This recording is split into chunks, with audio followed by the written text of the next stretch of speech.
So in this sequence of videos, we're going to apply the greedy algorithm design paradigm to a fundamental graph problem, the problem of computing minimum spanning trees. The MST problem is a really fun playground for greedy algorithm design because it's this singular problem in which pretty much any greedy algorithm you come up with seems to work. So we'll talk about a couple of the famous ones, show why they're correct, and show how they can be implemented using suitable data structures to be blazingly fast. So I'll give you the formal problem definition on the next slide, but first let me just say informally what it is we're trying to accomplish. Essentially what we want to do is connect a bunch of points together as cheaply as possible.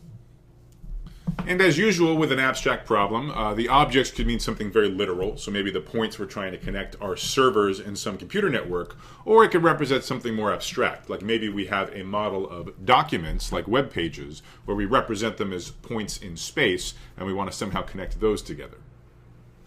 Now, the main reason I'm going to spend time on the minimum spanning tree problem is pedagogical. It's just a great problem for sharpening your skills with greedy algorithm design and proofs of correctness. It'll also give us another opportunity to see the beautiful interplay between data structures and fast implementation of graph algorithms.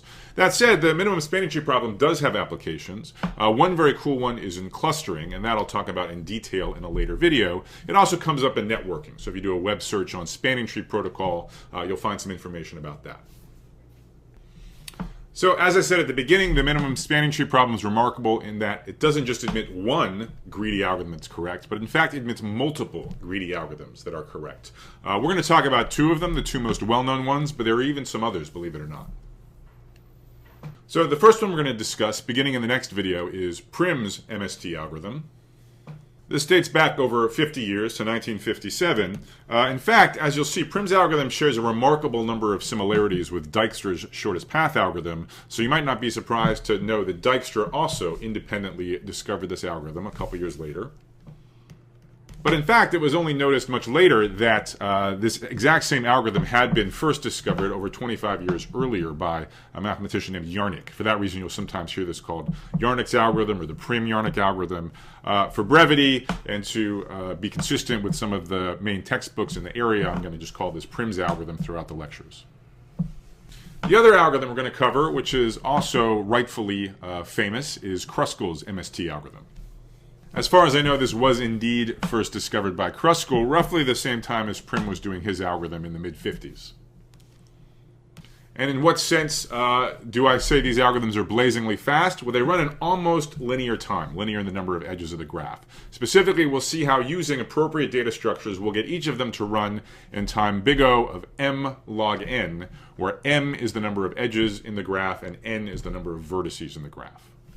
We'll employ data structures to speed up Prim's algorithm in exactly the same way we did for Dijkstra's algorithm. That is, we'll be using the heap data structure. One thing that's cool about Kruskal's algorithm is it'll give us an opportunity to study a new data structure, namely the union find data structure. And that's a lot of fun to think about in its own right, as you'll see. So to put this amazing running time in perspective, I want to emphasize that not only is it awesome in the sense it's almost linear. It takes barely more time to compute the spanning tree than it does to read the input graph. Reading the input graph alone, remember, would take linear time, O of m time. But moreover, graphs can have an enormous number of different spanning trees, an exponential number. So somehow these algorithms are homing in really quickly on a needle in a haystack. There's no way they have time to look at all of the spanning trees, and yet they find the one which is the best, which is optimal amongst all of them. How do these seemingly magical algorithms do it? Well, to discuss the details, let's start by formalizing the minimum spanning tree, or MST, problem on the next slide.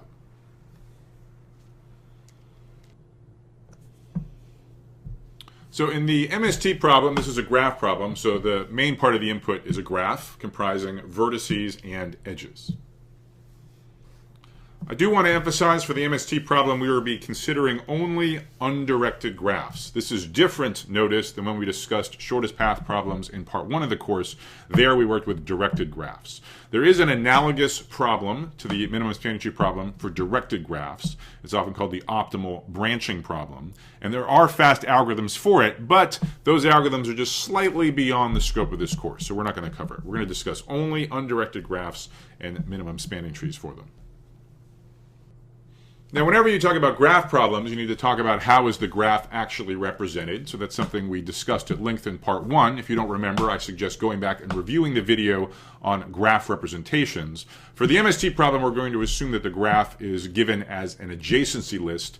That means we're given an array of vertices, an array of edges, and we have pointers wiring vertices to their incident edges and wiring edges back to their two endpoints. In addition to the graph itself, the input includes a cost for each of the edges. We're going to use the notation C sub e to denote the cost of an edge E. And in another contrast to our discussion of shortest path problems, we're actually not going to care if the edge costs are positive or negative. They can be any number whatsoever. So no prizes for guessing what the output's supposed to be. It's right there in the problem definition. The output is supposed to be a minimum cost spanning tree of the graph. But let's drill down and explain exactly what we mean by that. So first of all, what do we mean by the cost of a tree, or more generally the cost of a subgraph as a subset of the edges? Well, we're just going to be looking at summing up the edges in the tree that we output.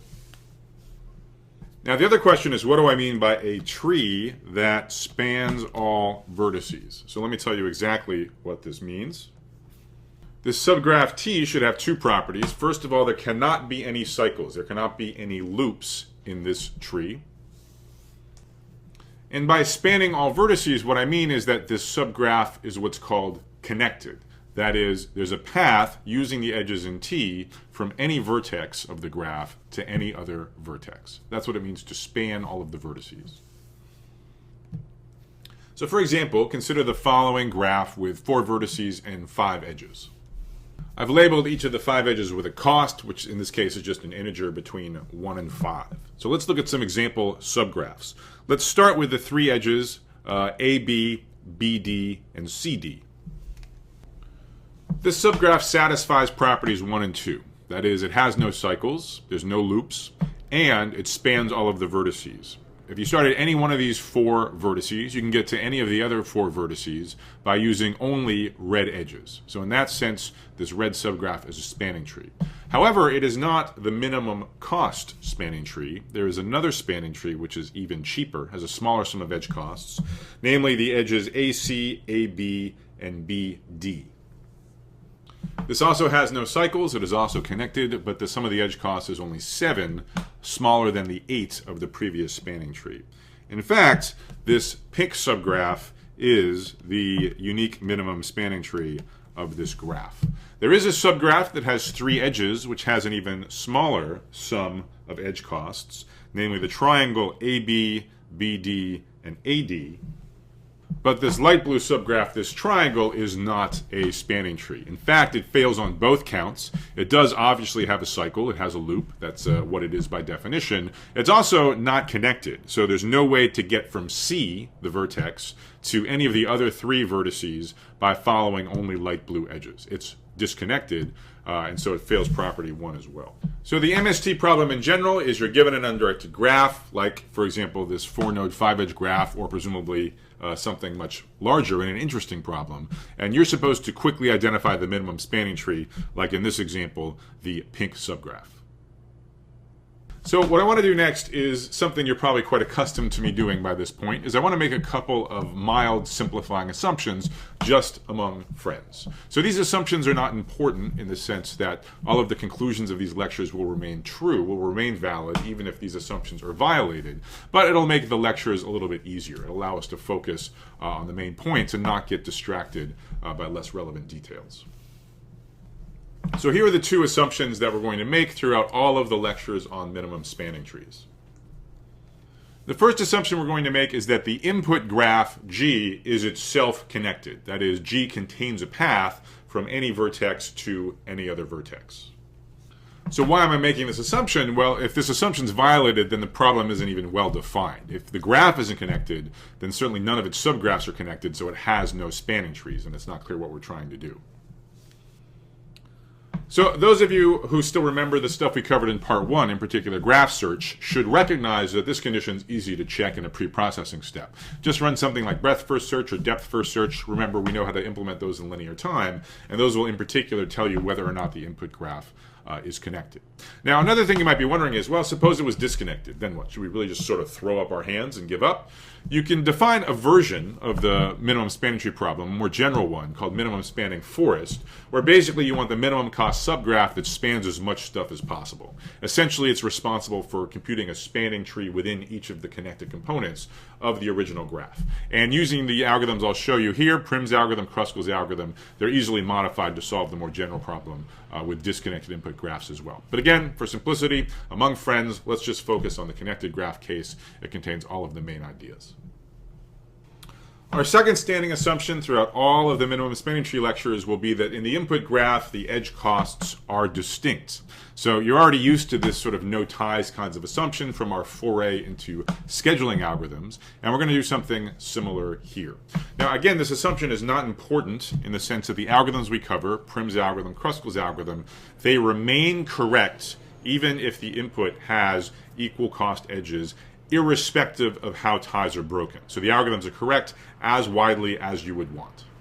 That said, I'm not going to actually prove for you that they're correct with ties. Remember, in our scheduling application, it was a little bit easier to give a proof of correctness without ties. I gave you that. And then optionally, there was a slightly more complicated argument that handled ties. You can do the same thing here, but I'm just not going to give it to you. I'll leave that for the keen viewer to work out for themselves.